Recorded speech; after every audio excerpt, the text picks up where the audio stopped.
Hello बच्चों, welcome to our channel NCERT explained. So आज हम शुरू करने वाले हैं इंग्लिश का चौथा चैप्टर, जो कि है द ओल्ड क्लॉक शॉप। हमने 3 चैप्टर्स ऑलरेडी कवर कर चुके हैं। सो आप प्लेलिस्ट में चेकआउट कर सकते हैं, उसको को मिल जाएगा। सो आइए शुरू करते हैं। ये समरी दिया गया है इस पैरा का। It's Christmas Eve and closing time for shops. Ray's old clock shop is still open. Two shoppers call at this late hour. सो यहाँ हम स्टोरी शुरू करते हैं। क्रिसमस ईव हैड अराइव्ड, मतलब जो क्रिसमस की रात है, क्रिसमस की जो शाम है वो आ चुकी है। As last minute shoppers were going home, a thick white sheet of snow lay over salt lake city, USA. So अब जो लास्ट मिनट शॉपर्स है, जो शॉपिंग करते हैं, वो अब घर जाने ही वाले हैं। और वो घर जा रहे थे, और जो है एक थिक मतलब बहुत मोटा वाइट शीट ऑफ स्नो, मतलब स्नो का जो परत, बर्फ का परत, वो पड़ा हुआ था सल्ट लेक के ऊपर। सल्ट लेक सिटी है यूएसए में, उसके ऊपर ये एक बर्फ का शीट, मतलब परत पड़ा हुआ था। Yet the lights were still burning in the old clock shop as Ray, its old deaf owner, worked on a clock he had sold that day. So सभी सभी दुकानें बंद हो चुकी थी, क्योंकि वो क्रिसमस का रात था, तो सब अब सेलिब्रेट करने जा रहे थे। लेकिन एक लाइट अभी भी जल रही थी। वो थी ओल्ड क्लॉक शॉप की, जो पुराना क्लॉक क्लॉक का दुकान है उसका। एज रे, इट्स ओल्ड डीफ ऑनर, जो रे मतलब उसका जो ऑनर है, उसका नाम रे है। वो मतलब डीफ है, मतलब सुन नहीं सकता है और बोल भी नहीं सकता है, डम भी है। Worked on a clock he had sold that day. So उसने जो क्लॉक बेचा था, जो घड़ी उसने बेचा था, उस पर वो काम कर रहा था। शायद वो कंप्लीट नहीं होगी, इसलिए उसको पूरा कर रहा था। Having finished his work, Ray stood up and was on his way to the back room when a cold rush of air from the front door hit the back of his neck. So यहाँ कहा जा रहा है कि उसने जब अपना काम खत्म कर लिया, तो वो खड़ा हो गया और अपने मतलब रूम में जाने लगा, अपने रूम में जाने लगा। फिर क्या होता है कि एक मतलब हवा का झोंका जो है, वो फ्रंट डोर से उसके गले पे स्ट्राइक करता है वो। सो गले पे स्ट्राइक करता है, मतलब किसी ने दरवाज़ा खोला होगा, जो जो शॉप में आया होगा, कोई customer. So he turned to meet a last minute shopper, but this old wise eyes told him that this was not a shopper. So वो मुड़ा और उसे मतलब जो लास्ट मिनट शॉपर था, जो आखिरी में जो खरीदने आया था, जो कस्टमर था, उससे मिलने गया।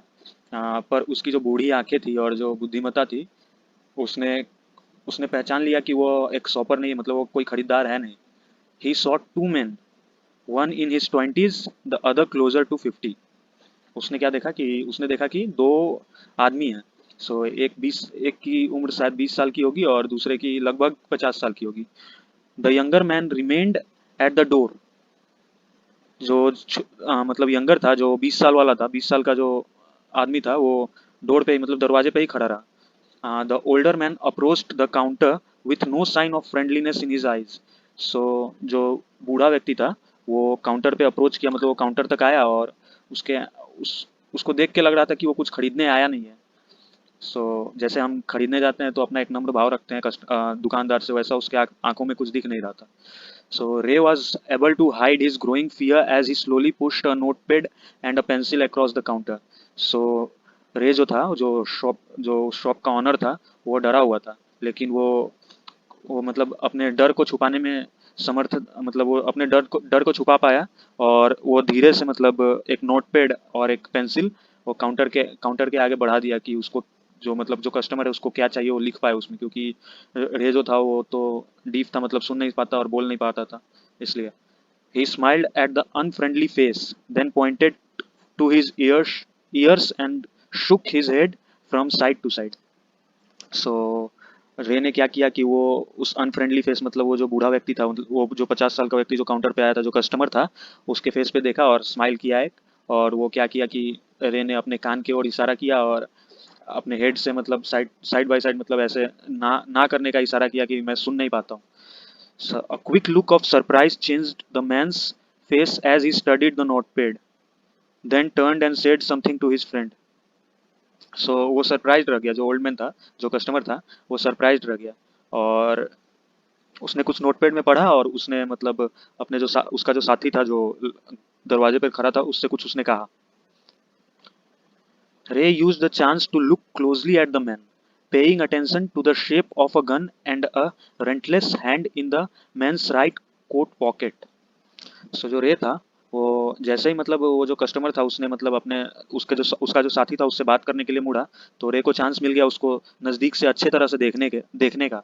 सो उसने उस मैन को अच्छे तरह से देखा, तो उसके मतलब जो राइट कोट का पॉकेट था उसमें उसको एक गन मिला and a restless hand in, मतलब उसका जो हाथ था वो कांप रहा था, मतलब वो कुछ क्राइम करने वाला था लेकिन वो नया था इसमें, मतलब उसने कभी क्राइम किया नहीं था और वो शुरुआत कर रहा था क्राइम का। So anger boiled within him, but it was kept down by an inner voice that said, "Be still." So उसके अंदर मतलब गुस्सा, बहुत गुस्सा उसे आने लगा, बहुत ज्यादा गुस्सा आने लगा। But it was kept down by the inner voice that said, "Be still."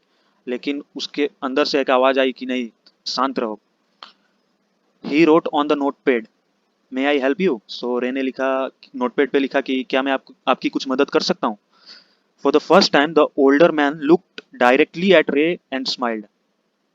हाँ, सो पहली बार जो वो ओल्डर मैन था, जो कस्टमर था, उसने रे की आंखों में देखा और एक स्माइल किया। अ क्रूअल मॉकिंग स्माइल, मतलब एक मजाक उड़ाने वाला उसका थोड़ा डरावना स्माइल उसने किया। They both understood why he was there, why his friend remained at the door. So दोनों समझ चुके थे कि मतलब जो कस्टमर था उसे तो ऑलरेडी पता ही था कि वो क्यों है वहाँ पे, और रे भी समझ चुका था कि क्यों, मतलब क्यों ये आया है, मतलब ये जो ओल्ड मैन है वो आया क्यों है, उसका मतलब इंटेंशन क्या है उसका। तो उसका इंटेंशन तो साफ था कि उसे लूटना था, वो उसे पैसे की सख्त जरूरत होगी।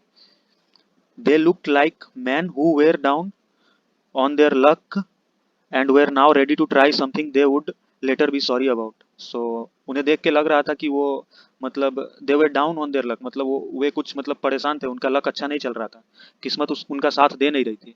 And were now ready to try something they would later be sorry about, और अब वो कुछ ऐसा करने वाले थे जिनका उन्हें बाद में पछतावा हो।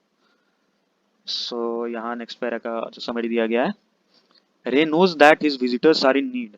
He accepts an old watch in exchange for a good sum of money. The message of peace and goodwill spreads everywhere as the old clock chimed Merry Christmas. So the clocks ticked on. Ray calmly wrote another message. Have you come to pick up a clock or watch? So घड़ी जो थी वो टिक टिक, उनकी जो उसका जो आवाज होता है घड़ी का, वो टिक टॉन, मतलब वही चल रहा था, घड़ी आवाज आ रही थी। सो रे ने फिर से पूछा, बहुत नम्र भाव से पूछा कि फिर से उसमें लिखा, पूछा नहीं, उसमें लिखा, नोटपैड में लिखा कि क्या आप यहाँ कोई मतलब वॉच या क्लॉक खरीदने आए हैं, मतलब कोई घड़ी या घड़ी खरीदने आए हैं। Then he pointed to the loan board filled with hanging clocks and pocket watches.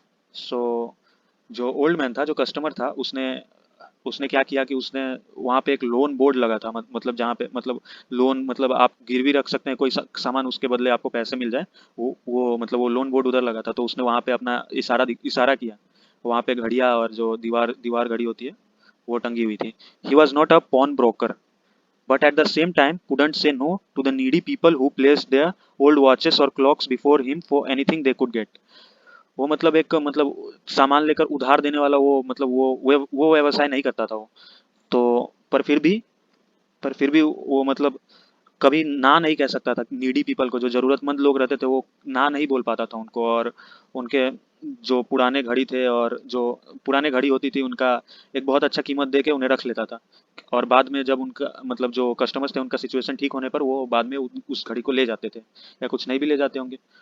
He लोन्ड more then he should, वो जो था उस मतलब गिरवी जो रखता था घड़ी, उसकी कीमत जितनी होनी चाहिए उससे ज्यादा ही दे देता था वो। They would be there when the owners wanted them back. So जब ऑनर्स जो मतलब घड़ी के मालिक होते थे, उनको जब वो घड़ी वापस चाहिए होती थी तो वो वहाँ रे की दुकान में आ जाते थे, और जो जितने पैसे रे ने उनको दिए होते हैं वो उतना पैसा उन्हें वापस करके, रे को वापस करके, जो कस्टमर्स होते हैं वो रे को उतने पैसे वापस करके घड़ी ले जाते हैं। They would be there when the owners wanted them back at the same price he had paid with no interest. So रे जो था इंटरेस्ट भी 1 रुपया चार्ज नहीं करता था उस पे। Then the older man seemed to feel a little easier, took out his hand from his pocket and quickly looked at the watch on his wrist.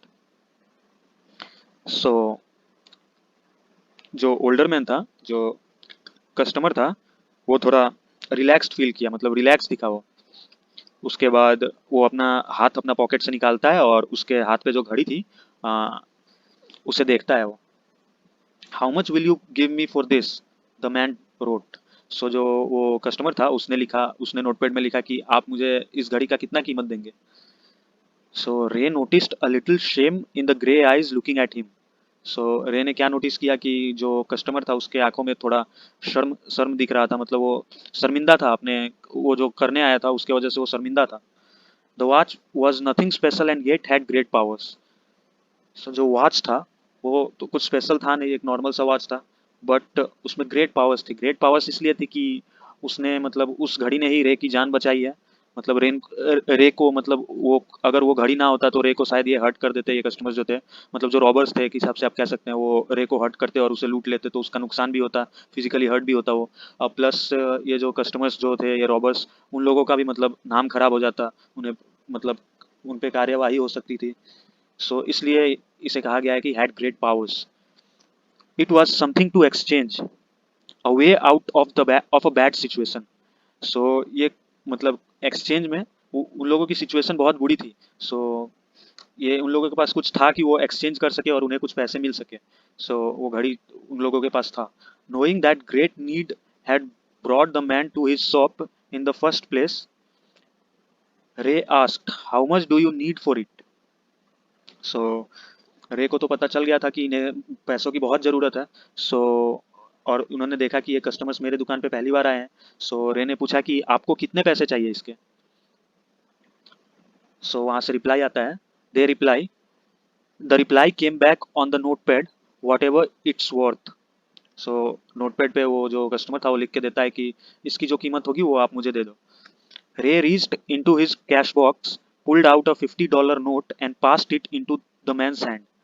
So Ray क्या करता है कि जाता है अपने कैश बॉक्स के पास जिसमें वो पैसे रखता है, और वहां से एक $50 का नोट लेता है और वो उस कस्टमर को दे देता है। As they shook hands, Ray looked into the man's eyes, they seem to say thank you.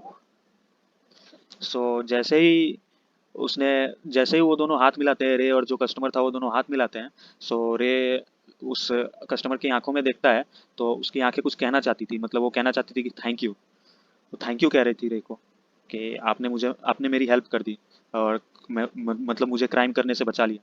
They both new the watch wasn't worth that much.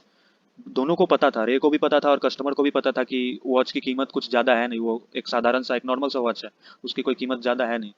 Before turning to leave, the man wrote, I will be back to pick it up as soon as I can, merry Christmas. So before turning to leave मतलब जाने से पहले man जो आदमी था, जो मतलब customer था, उसने नोटपैड में लिखा कि I will be back to pick it up as soon as I can. मतलब मैं इसे जितनी जल्दी हो सके उतनी जल्दी लेने आ जाऊंगा, मतलब इस घड़ी को जैसे ही मेरी पैसे की दिक्कत दूर हो जाएगी मैं इस घड़ी को लेने आ जाऊंगा। और मैरी क्रिसमस, मैरी क्रिसमस उसने लिख दिया वहाँ पे। The little story ended up on the half hour with the clocks striking all together.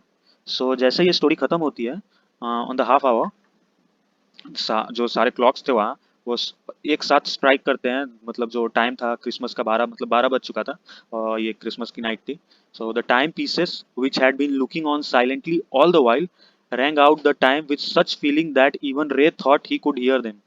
मतलब जो टाइम पीसेस थी, जो उतने टाइम के लिए जो टाइम पीसेस जो खामोश थी, मतलब उसे खामोशी जो फील हो रही थी एक साथ जो ये बजे, मतलब ये साथ में रिंग रिंग हुआ, मतलब जो घड़ी थे वो साथ में रिंग किए, तो उसे मतलब वो फील कर पा रहा था रे कि मतलब हाँ अब ये मतलब मेरे ऊपर से संकट दूर हो चुका है।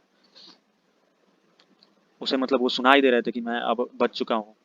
There sweet musical message was filled with hope.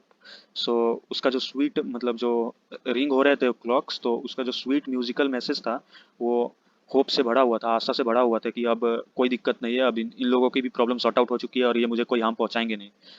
So the timeless message of peace on earth, goodwill towards all was felt by the three men who stood in the old clock shop। So the timeless message मतलब जो उस time उन लोगों को मतलब वो जो सीख उधर मिला उन लोगों को, मतलब वो मैसेज एक मिला कि पीस ऑन अर्थ, मतलब इस धरती पर शांति तो बहुत जरूरी है, और काइंडनेस जो गुडविल होता है दूसरों के प्रति अच्छी भावना, टुवर्ड्स ऑल सभी के प्रति अच्छी भावना, was felt by the three men who stood in the old clock shop। सो वो तीनों जो उधर ओल्ड क्लॉक शॉप पे खड़े थे, मतलब जो वो दो कस्टमर्स थे और जो रे था, the owner of the old clock shop, दोनों तीनों फील कर पा रहे थे। सो थैंक यू, यही कहानी एंड होती है। और जो है आपको क्वेश्चन एंड आंसर्स का पीडीएफ जो है वो लिंक लिंक में मिल जाएगा आपको डिस्क्रिप्शन में। और ऐसे ही सपोर्ट करते रहिए। Thank you for watching. Thank you.